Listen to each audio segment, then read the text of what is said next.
যারা Gopaldhara tea estate, Mirik, এই পশুপতি মার্কেটে লোকাল সাইট সিন করতে আসেন না, পশুপতি মার্কেটে আসার দরকার নেই। এই সমস্ত দোকানগুলোতে যা দার্জিলিং এ পাওয়া যায়, যা গ্যাংটকে পাওয়া যায়, সব এখানে পাওয়া যাচ্ছে। আর তার থেকে ডবল দামে পাওয়া যাচ্ছে, কোনো প্রয়োজন নেই। আমরা এলাম ওই ফ্লুকে ফ্লুকে একবার এসছি, সেকেন্ড টাইম যদি নেপাল ঘুরতে আসে তাহলেই আসবো, নাহলে আর আসবো না। একটা ছোট মতো মন্দির আছে, পশুপতি ছোট মন্দির আছে, আর ছোট একটা মার্কেট আছে, আর কিচ্ছু নেই, বেকার। আর গাড়িওয়ালা গুলো শুধু ধরে ধরে সবাইকে মুরগি বানাচ্ছে। এখান থেকে 1 কিলোমিটার যেতে আর আসতে 300 টাকা নিচ্ছে, আর যদি আপনি হেঁটে যান ফেরার সময় 200 টাকা করে নিচ্ছে, জানেন। দার্জিলিং থেকে পশুপতি মার্কেট যাওয়ার জন্য যে সমস্ত শেয়ার গাড়ি ছাড়ে, এই গাড়িগুলোতে 5 জন করে ওঠে, পিছনে 3 জন আর সামনে 2 জন। তো আমরা পিছনে 3টে সিট নিয়ে নিয়েছি, আর সামনের যে দাদা আছেন উনি 2 জনের ভাড়া দিয়ে দিলেন। তো আমরা যাচ্ছি পশুপতি মার্কেটের দিকে। দার্জিলিং থেকে পশুপতি মার্কেট যেতে এই গাড়িগুলোতে 1.5 ঘন্টা মতো সময় লাগবে। আমরা এখন চলে এসেছি দার্জিলিং থেকে পশুপতি ফটক যে জায়গাটা, সেই জায়গাটা, এই জায়গাটাই পশুপতি মার্কেট পুরোটা। এখান থেকে ওইদিকে একটা পশুপতি মার্কেট আছে, ছোট পশুপতি মার্কেট, সেখানে নামটাম লিখিয়ে, যেহেতু ওটা বর্ডারে, অন্য আপনি নেপাল বর্ডারে চলে যাচ্ছেন, সেই জন্য নামটাম লিখতে হয়, আধার কার্ডের একটা কপি জমা দিতে হয়, দিয়ে ওইদিকে যেতে হয়। এখান থেকে যাওয়ার জন্য যে পশুপতি ফটক মোটর সিন্ডিকেট লেখা আছে, এখান থেকে মিরিক যাওয়ার শেয়ার কার্ডও পেয়ে যাবেন। আর এখান থেকে মিরিক 0.5 ঘন্টা মতো সময় লাগে। যেহেতু আমরা মিরিক যাবো এখান থেকে আবার, সেজন্য ওনাকে বলে আমরা লাগেজ এখানেই রেখে দিয়েছি। এখান থেকে আমরা লাগেজ যাওয়ার সময় নিয়ে যাবো আর কি।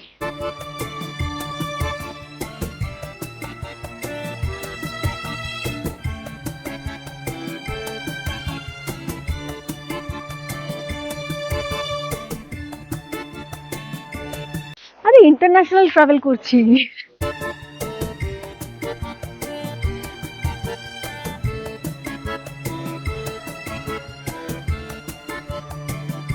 আমরা এখন চলে এসেছি নেপাল বর্ডারের কাছে। ওই যে ওখানে ইন্ডিয়ার যে চেকপোস্টটা আছে, ওখানে ওয়েস্ট বেঙ্গল পুলিশ বসে আছে। ওখানে আপনার আই কার্ডটা দেখালে ওনারা সাইন টাইন করে নিচ্ছে, ফোন নাম্বার লিখে নিচ্ছে, ওটা করে তারপরে আপনি এখানে ঢুকতে পারেন। আর সঙ্গে অবশ্যই আপনার আধার কার্ডটা রাখবেন, প্রত্যেকের আধার কার্ড চেক করছে।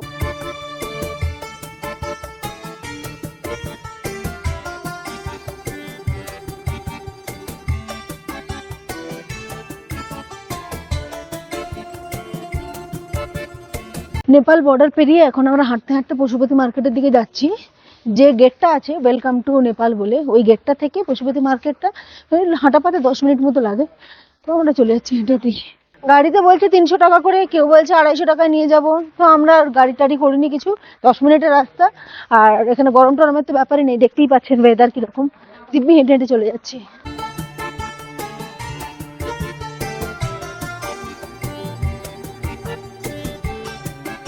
চলে এসেছি আমরা এখন নেপালের পশুপতি মন্দির দেখতে। এটা হচ্ছে ছোট পশুপতি মন্দির, আর এখানে বাংলায় লেখা আছে। এখানটাতে ট্যাক্সি আপনাকে নামিয়ে দেবে, এখান থেকে আপনাকে উপরে মন্দিরটা দেখতে যেতে হবে। আমরা 15 মিনিট মতো এলাম হেঁটে, তবে স্লোপে এসছি, তবে তাড়াতাড়ি হয়ে গেছে। যখন উঠবো তখন একটু টাইম বেশি লাগবে।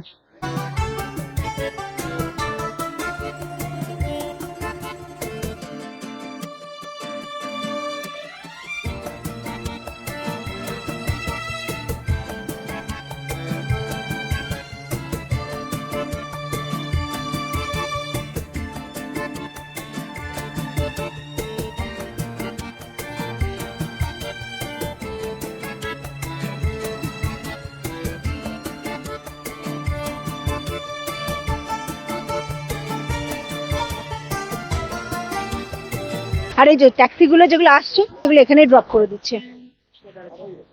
এখানে একটা ছোট মার্কেট মতো আছে, আপনারা এলে এখানে মন্দিরটা, মার্কেট গুলো সমস্ত কিছু ঘুরে দেখে নিতে পারবেন।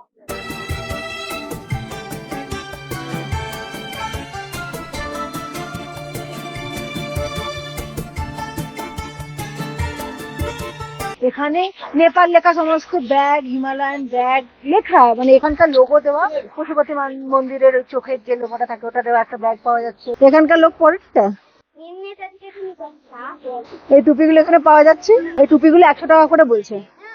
এভারেস্ট নেপাল লেখা ব্যাগ দেখছি, এগুলো কাপড়ের ব্যাগ, এগুলো 280 করে। এখানে 2টো চেন আছে, সামনে একটা চেন আছে। এই ব্যাগগুলো বেশ শক্তপোক্ত কিন্তু। এছাড়া এরকম জ্যাকেটের দোকান, সোয়েটারের দোকান, ক্যাপের দোকানও প্রচুর আছে।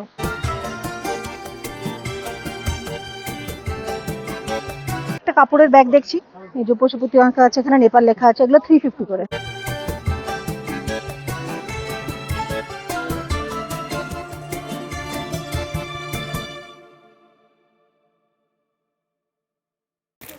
এগুলো আখরোটের প্যাকেট, মানে খোসা সমেত যেটা আছে, এর ভেতরেরটা এখন এটা ফাটিয়ে ছাড়াতে হবে। এটা হাফ কেজির দাম হচ্ছে 180 টাকা করে। আমরা পশুপতি মার্কেটে দেখছি এগুলো।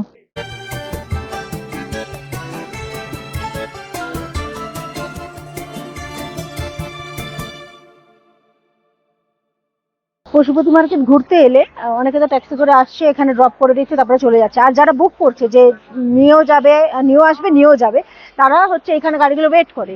আর আপনি যদি এমনি হয়তো আমার মতো যারা হেঁটে এসছেন, এবার ওঠার সময় মনে করছেন গাড়ি করে যাবেন, তারা এখানেও কথা বলে দেখতে পারেন। পশুপতি মার্কেটে ঘুরলাম, নর্মাল শীতের জিনিস, জ্যাকেট এইসব পাওয়া যাচ্ছে, জ্যাকেট, টুপি, মাফলার, চাদর, এই ধরনের জিনিসপত্র পাওয়া যাচ্ছে।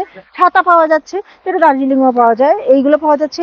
নেপাল লেখা কিছু ব্যাগ পাওয়া যাচ্ছে, আচার ওখানকার মতো এখানেও পাওয়া যাচ্ছে। আর হচ্ছে যে এখানে যেটা দেখলাম, নতুন আখরোটটা পাওয়া যাচ্ছে। এবার কিরকম হবে না হবে বুঝতে পারছি না বলে নিলাম না, কিন্তু এখানে প্রত্যেকটা জিনিসের দাম অনেকটা বেশি, অনেক এক্সপেন্সিভ। যদি মনে হয় কিছু জিনিস পছন্দ হয়, ভালো করে বার্গেনিং করে তারপর নেবেন। আমরা এখানে গাড়ির কথা জিজ্ঞাসা করতে গেলাম, তো ট্যাক্সি স্ট্যান্ডের ড্রাইভাররা বলছে पैदल आए थे তো अब 200 रुपया लगेगा। আমরা যে রাস্তাটা এলাম সেটা 1 থেকে 1.5 কিলোমিটার রাস্তা, তার থেকে বেশি নয়। এই কিतना करके 100। ये নোটবুক ছোটবেলা হন গাড়ি নিতেই হয়েছে, মুরগি হলাম আর কি। তো কিন্তু কিছু করার নেই, কারণ এই স্লোপটা অনেকটা ওঠা, প্লাস আমরা এখান থেকে মিরিক যাবো, আমাদের হাতে টাইম নেই হেঁটে ওঠার মতো। তো একটা গাড়িতে উঠতেই হলো। 3 জনের জন্য 200 টাকা চাইলো। ওই 1 কিলোমিটার রাস্তা যাওয়ার জন্য 200 টাকা দিতে হবে। এখানে আসারও কোনো প্রয়োজন আছে বলে মনে হলো না এসে। এই যে গেটটা পেরিয়ে আমরা এলাম, এই গেটটার পাশেই একটা টুরিস্ট ইনফরমেশন সেন্টার আছে। নেপালের পারমিট পাওয়া যায় এখান থেকে। আর এই যে এই সমস্ত গাড়িগুলো আছে, এই সমস্ত গাড়িগুলোতে করে নেপালের পাশাপাশি বেশ কয়েকটা জায়গা আছে, সেই মানে 15-20 কিলোমিটারের মধ্যেই। কান্নাম আছে, শ্রীয়ন্তু আছে, এই সমস্ত জায়গাগুলো ঘুরিয়ে দেখায়। তো নেপালের যদি লোকাল সাইট সিন করতে হয়, তাহলে আপনারা এখান থেকে গাড়ি রিজার্ভ করে তো যেতেই পারে। পারমিটটা নিয়ে আপনারা চলে যান ফ্রিকেল মার্কেট। ফ্রিকেল মার্কেট থেকে আপনারা গাড়ি করে ওখানে থাকলেন, গাড়ি করে এরপর লোকাল সাইট সিন গুলো করে ফেললেন। এই সমস্ত যে গাড়িগুলো আছে, যদি আপনি ফ্রিকেল মার্কেট যান রিজার্ভ করে, তাহলে 600 টাকা করে নেয়। আর যদি পার হেড শেয়ারিং এ যান, তাহলে 60-70 টাকা, 80 টাকা, যেরকম সময় যেরকম নেয় আর কি, সেই অনুযায়ী ভাড়া করে আপনার ফ্রিকেল মার্কেট চলে যেতে পারেন। ওটা হচ্ছে ফ্রিকেল মার্কেট হচ্ছে নেপালের মধ্যখানে। ওখান থেকে বিভিন্ন সাইট সিন গুলো আবার করা কাছাকাছি হয়ে যাবে। এখান থেকে গাড়ি রিজার্ভ করে যাওয়ার প্রয়োজন নেই।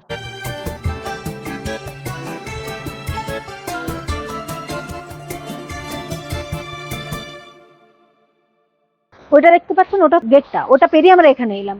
ওখান থেকে এই 1 মিনিট মতো হেঁটে এলেই আপনারা এই ফ্রিকেল যাওয়ার গাড়ি টাড়িগুলো পেয়ে যাবেন। আর ওইটা থেকে পেরিয়ে ঢুকলেই হয়তো টুরিস্ট ইনফরমেশন সেন্টারটা। এত কুয়াশা তো পরিষ্কারলি বোঝা যাচ্ছে না।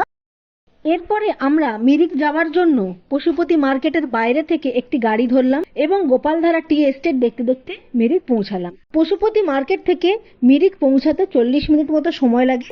শেয়ার কারে পার হেড 100 টাকা করে ভাড়া নেয়। এই গাড়িটা করে আমরা এখন শিলিগুড়ি যাব। মিরিকে এসে আমরা লাগেজটা উপরে রেখে দিয়েছিলাম, দিয়ে আমরা মিরিক লেকটা ঘুরতে গেছিলাম।